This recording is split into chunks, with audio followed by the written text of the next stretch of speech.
Well, I'm very pleased to say that I'm joined by Sean Taylor, who has got a new album out, and also he's going out on tour in Europe and in the UK this May. So, welcome along to This Thing's On, Sean. How are you? Very well, Jamie. It's nice to be here. Good to speak to you. And I've been listening to a bit of First Light, your latest album. So, is that something that you're excited to release into the world? Yeah, very much so. And the response has been wonderful. Very nice response. Mojo picked it up, 4 stars in Mojo. Daily Excellent. Express, I think, 4 stars, and Morning Star, 5 stars. And Yeah. yeah, it's been great. Everyone seems to have liked it, and I think it's quite a challenging album. I think I like it, but I think it's quite political and it's quite some of it's quite dark. There's Yeah. some there's a few kind of happy songs. I've kind of got a happy song at the beginning, one in the middle, and one at the end. It's like Yeah. the spy football team. Yeah. Uh, Yeah. Yeah. I've got my spy, but yeah, the rest of it's quite dark, and so you're never really sure when you write something like that and put it out into the world how it's going to be received. Received. Yeah. But it's Hmm. been really good. People seem to have really enjoyed it, so I'm really glad about that.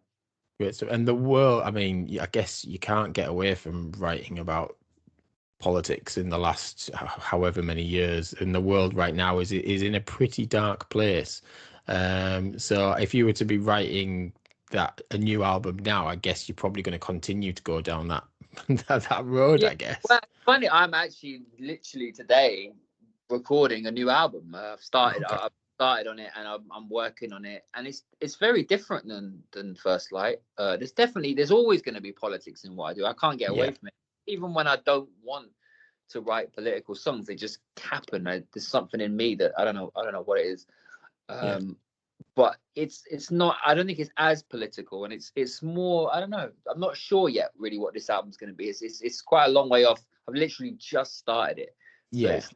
I'm not sure where it's going to end up. But First Light is very much political, and yeah, I think there's hope in there, but there's also a lot of despair and a lot of fear and a lot of anger as well. About Yeah. inequality and the growth of the far right and Trump and all of these monsters and I think Yeah. it's just a fear really and an attempt to I always say bear witness really because sometimes I feel very powerless like there's nothing that I can do or we can do and Yeah. it's just an opportunity to try and I don't know find a way of processing it myself and Hmm. making the world's madness something positive so something that gives me songs because it does. I mean God, you turn on the TV, you turn on the radio, and there's just all these things that are just there. You Yeah. can't get away from them, and the songs are just screaming out. I mean for me all the time. Yeah. Yeah. Yeah. So yeah, it's a great vehicle for dealing with the world, really being an artist. I guess that's one of the beautiful things about music and the arts in general over history. I guess it's art kind of is it's that social commentary. It doesn't always happen, but when it does and when it's done well, it does speak to people. And I guess that's possibly why people resonate with yours and others' music. One of the questions I was going to ask, I've seen a number of descriptions of your music as songs feel like they're built from overheard conversations.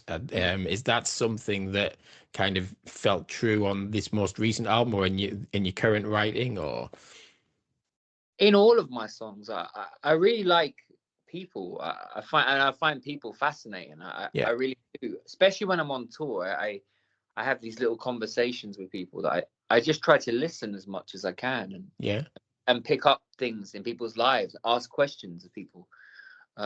My own life is quite settled now. I live, in quite a quiet place, and I don't used to go out and party and drink and yeah, stuff. I don't do that anymore. I'm yeah, quite yeah, relatively settled.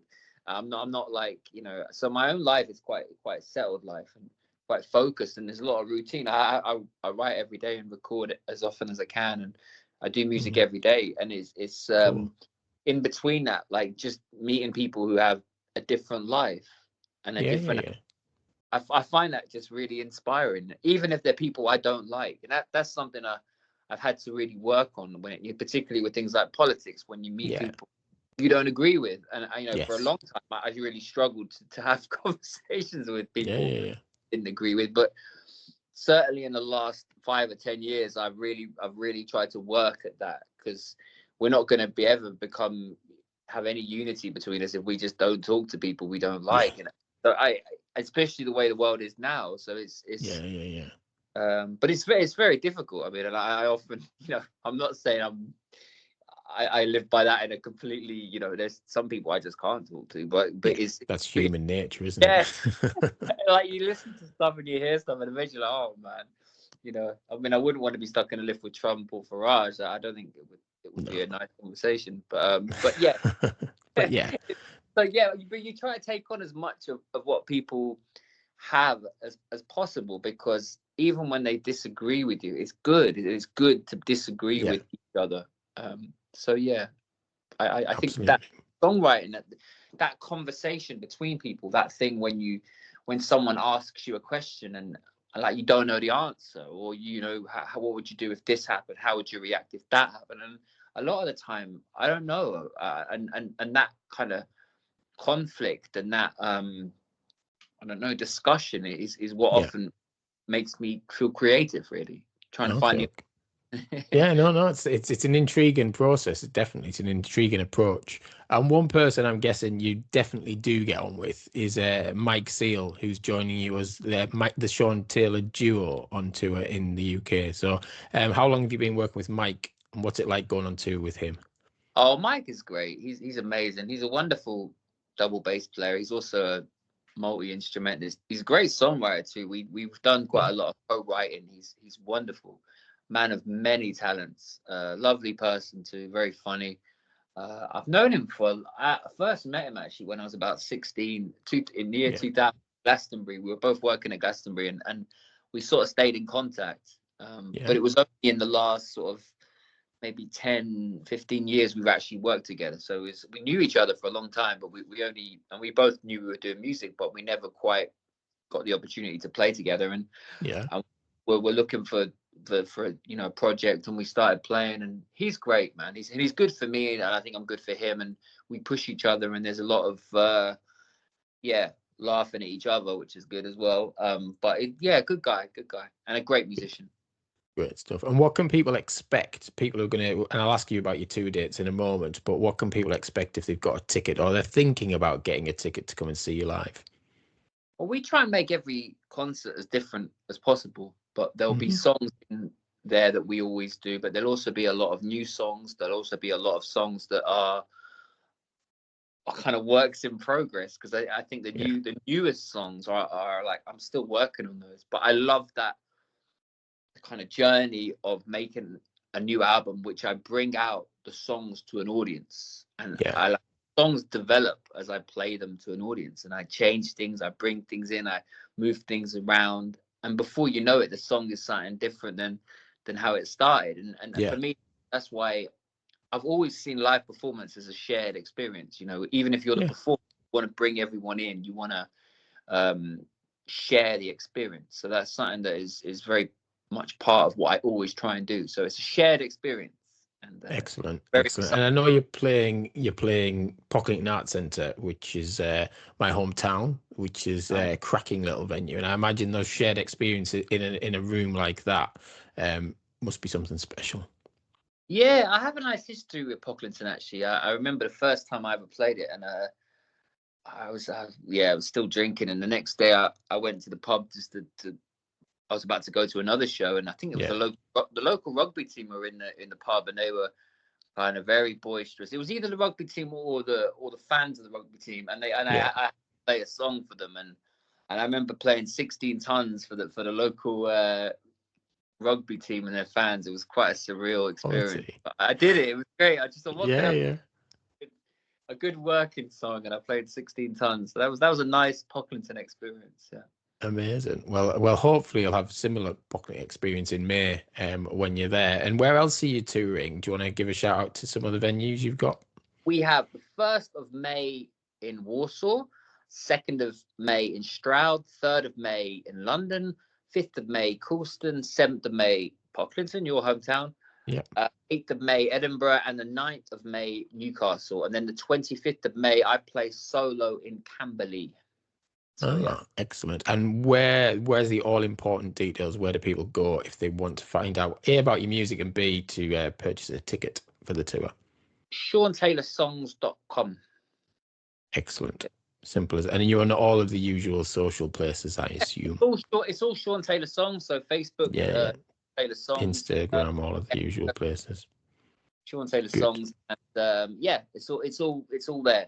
So cool. And then I don't know. I mean, my least rock and roll moment. I don't know. I have a thing with touring, and this makes it sound kind of unusual. I tend to forget a lot of the concerts. It's almost like the minute it's gone.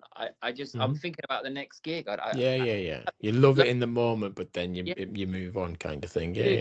I had to learn that very quickly. But I mean, the gigs that meant the most to me, like, I played some shows with Danny Thompson, the late Danny Thompson, and they're the ones that probably meant the most to me. They weren't, we did his birthday gig at the Half Moon with Eric Beard, but that meant a lot to me because I just loved the guy. I loved his playing, and he was a real special person. And he passed away this year, and I was very sad. But he was such a wonderful musician, and that is the one that meant the most to me. But rock and roll, definitely something at Glastonbury. I mean, something in there.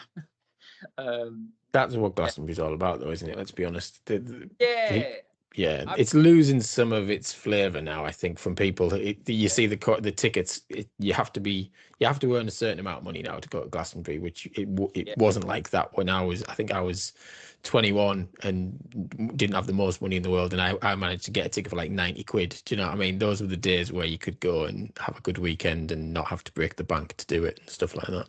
Absolutely. And it's sad. I mean, the last I went to just as a punter in 2002, I think 22, and it was it was like, I remember seeing a running club in the morning. I was like, what is it? I mean, I go running outside, but Glastonbury, I was like, not at Glastonbury. I wouldn't pack my trainers for Glastonbury to go for a run. That is very true. But hey, things change. I guess we have to just try and make the best of everything. That is very true. But thank you so much for chatting to me today. Much appreciated. And looking forward to seeing you hit Pocklington and other places in the UK. As I say, we will drop the link in the comments for people to kind of click in and listen to your music and hopefully come and witness one of your concerts. It sounds like it'll be good fun. Thank you, Jamie. Appreciate it. No worries. Take care.